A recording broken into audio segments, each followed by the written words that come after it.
Hai sobat, jika channel kita sudah dimonetisasi dan dikaitkan ke Google AdSense, segera isi formulir pajaknya. Karena jika kita tidak mengisi formulir pajak, maka seluruh penghasilan kita akan dikenai pemotongan pajak. Jadi rugi kan? Capek-capek bikin video, hasil akhirnya malah penghasilannya dipotong pajak lagi. Untuk mengisi formulir pajak, kita menggunakan NPWP atau identitas wajib pajak yang kita miliki. Namun, kita juga dapat mengisi formulir pajak tanpa menggunakan NPWP atau identitas wajib pajak jika kita tidak memiliki NPWP. Nah, jika kita mengisi formulir pajak menggunakan NPWP, maka penghasilan kita akan dipotong hanya 10% dari iklan Amerika. Jadi dengan menggunakan NPWP, video kita yang ditonton oleh orang Amerika atau orang-orang yang tinggal di Amerika Serikat akan dipotong 10% dari penghasilan iklannya. Sedangkan jika kita mengisi formulir pajak tanpa NPWP, maka penghasilan kita akan dipotong 30% dari iklan Amerika. Selanjutnya, jika kita tidak mengisi formulir pajak sama sekali, maka seluruh penghasilan kita, baik itu dari iklan Indonesia maupun iklan dari negara-negara lain, akan dipotong 25%. Nah, ini sih lebih rugi lagi ini. Oke, untuk cara mengisi formulir pajaknya, simak video ini selengkapnya. Untuk langkah pertama, kita buka terlebih dahulu Google AdSense melalui Chrome. Selanjutnya, di sini saya sering menggunakan tampilan desktop ya. Pilih titik 3 yang ada di sudut kanan atas, lalu pilih situs desktop. Setelah masuk di tampilan desktop seperti ini, kita klik di kelola info pajak.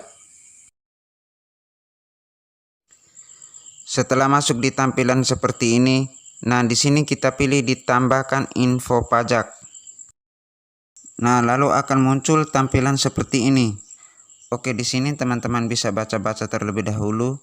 Jika sudah, klik di mulai formulir pajak. Lalu di sini masukkan sandi kalian, lalu pilih berikutnya. Lalu kita diarahkan ke Google Payments untuk memulai mengisi formulir pajaknya. Jadi sobat, di sini kita disuruh menjawab beberapa pertanyaan. Untuk pertanyaan yang pertama, apa jenis akun kita? Kita pilih di perorangan, lalu klik berikutnya. Setelah itu kita langsung dikasih pertanyaan kedua, apa Anda warga negara atau penduduk Amerika Serikat? Di sini kita jawab tidak, lalu klik berikutnya lagi. Selanjutnya kita disuruh pilih jenis formulir pajak W8. Di sini kita pilih saja W8 BEN. Yang pertama ini ya. W8 BEN. Formulir ini paling sering digunakan oleh individu non-Amerika Serikat dan juga akan digunakan untuk mengklaim manfaat perjanjian pajak. Setelah itu kita klik di mulai formulir W8 BEN. Langkah selanjutnya kita mulai mengisi formulir pajak W8 BEN-nya. Oke sobat, jadi bagian pertama dari mengisi formulir pajak W8 BEN ini adalah mengisi identitas pajak. Untuk identitas pajak ini, di kolom pertama adalah nama kita. Untuk nama ini, kalian isi nama kalian ya. Saran saya, nama kalian ini sesuai KTP kalian.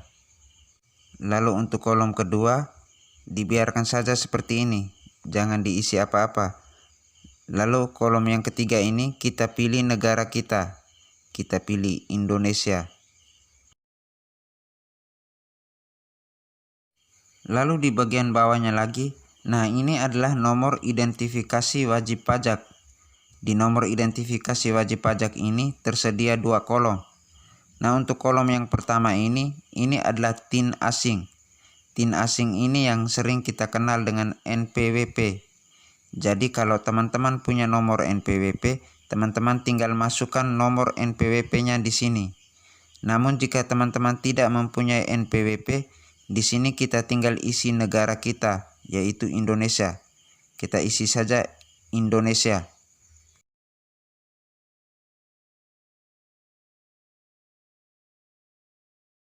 Selanjutnya di kolom yang kedua, nah di kolom yang kedua ini kita biarkan saja kosong. Lalu kita klik berikutnya. Oke sobat, identitas pajak kita sudah selesai. Sekarang kita masuk di bagian kedua untuk mengisi alamat kita. Nah, di sini ada satu kotak kecil, kita kasih centang saja. Selanjutnya di sini ada negara. Nah, ini kita pilih negara Indonesia. Lalu yang berikutnya teman-teman isi saja alamat teman-teman di kotak-kotak yang sudah disediakan ini. Selanjutnya karena alamat surat saya sama dengan alamat tempat tinggal, jadi di kotak kecil ini dikasih centang saja.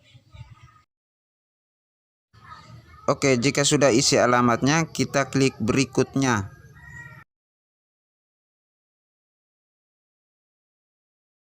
Oke sobat, identitas pajak dan alamat sudah selesai. Nah, sekarang kita masuk ke langkah yang ketiga, yaitu perjanjian pajak. Nah, di perjanjian pajak ini kita dikasih pertanyaan, apakah Anda mengklaim tarif pemotongan atau pemungutan pajak yang lebih rendah berdasarkan perjanjian pajak? Nah, di sini kita pilih saja ya. Selanjutnya, beri centang di kotak kecil ini, lalu pilih negara Indonesia. Jika sudah, nah di bagian bawahnya lagi ada tarif dan ketentuan khusus. Di sini tersedia 3 kotak, yaitu layanan, royalti film, dan royalti hak cipta. Oke, yang pertama kita kasih tanda centang terlebih dahulu di layanan. Nah, jika sudah, kita pilih pasal 8 ayat 1. Sedangkan di tarif pemotongan ini kita pilih 0%. Jika sudah, kasih tanda centang di kotak kecil bagian bawahnya ini. Yang berikut royalti film dan TV. Nah, ini kita kasih tanda centang juga. Jika sudah, pilih pasal 13 ayat 2. Sedangkan di tarif pemotongan ini kita pilih 10%.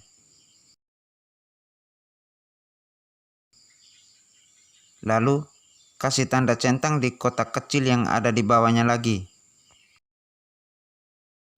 Jika sudah, nah yang terakhir ini kita kasih tanda centang lagi di royalti hak cipta. Jika sudah, pilih pasal 13 ayat 2. Lalu di tarif pemotongan ini kita pilih 10%. Selanjutnya beri tanda centang lagi di kotak kecil ini, lalu klik berikutnya. Oke sobat, sekarang kita masuk di bagian keempat, pratinjau dokumen. Nah, di pratinjau dokumen ini kita kasih tanda centang di saya menyatakan bahwa saya telah meninjau sejauh pengetahuan saya dan saya yakin bahwa dokumen tersebut sudah benar dan lengkap. Nah, kita kasih tanda centang di sini, lalu klik berikutnya. Setelah itu kita diarahkan ke bagian kelima, yaitu sertifikasi. Nah, di bagian sertifikasi ini, teman-teman bisa baca-baca terlebih dahulu di sini. Jika sudah, di bagian tanda tangan ini, kita masukin nama lengkap atau nama resmi kita, sesuai KTP ya.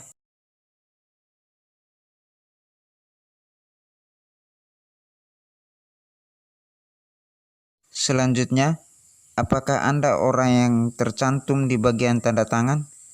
Nah, ini kita pilih saja ya. Saya adalah orang yang tercantum di bagian tanda tangan dan saya mengisi formulir ini atas nama saya sendiri. Selanjutnya, kita klik berikutnya. Oke sobat, bagian sertifikasi sudah selesai. Nah, sekarang kita masuk di bagian ke-6, aktivitas dan layanan yang dijalankan di Amerika Serikat. Nah, di sini ada pertanyaan, apakah individu atau entitas yang disebutkan di bagian identitas pajak melakukan aktivitas dan layanan apapun untuk Google di Amerika Serikat? Nah, di sini kita pilih saja tidak. Lalu yang ini kita kasih tanda centang. Selanjutnya, bagian bawahnya lagi ada pernyataan tertulis perubahan status. Nah, di sini juga ada pertanyaan, apakah Anda memberikan info pajak untuk profil pembayaran baru atau yang sudah ada yang belum menerima pembayaran, atau profil pembayaran yang sudah ada yang sebelumnya menerima pembayaran? Jadi sobat, buat kita yang belum menerima pembayaran atau belum menerima gaji dari Google AdSense, atau untuk kita yang sedang menunggu PIN Google AdSense, nah kita pilih di bagian pertama ini. Sedangkan yang kedua ini, nah ini jawaban untuk mereka yang sudah menerima pembayaran atau gaji dari Google AdSense, atau mereka yang sudah berkali-kali menerima gaji dari Google AdSense atau YouTube. Karena saya juga belum menerima pembayaran, jadi saya pilih yang pertama ini. Oke, selanjutnya kita klik di berikutnya. Oke sobat, sekarang kita masuk di langkah yang terakhir, yaitu pelaporan pajak. Nah, di pelaporan pajak ini kita pilih yang direkomendasikan ini. Terima dokumen pajak Anda secara elektronik, bukan melalui surat. Pengiriman secara elektronik dapat membantu melindungi informasi pribadi Anda. Selanjutnya, beri tanda centang pada saya menyetujui perjanjian pengiriman tanpa kertas.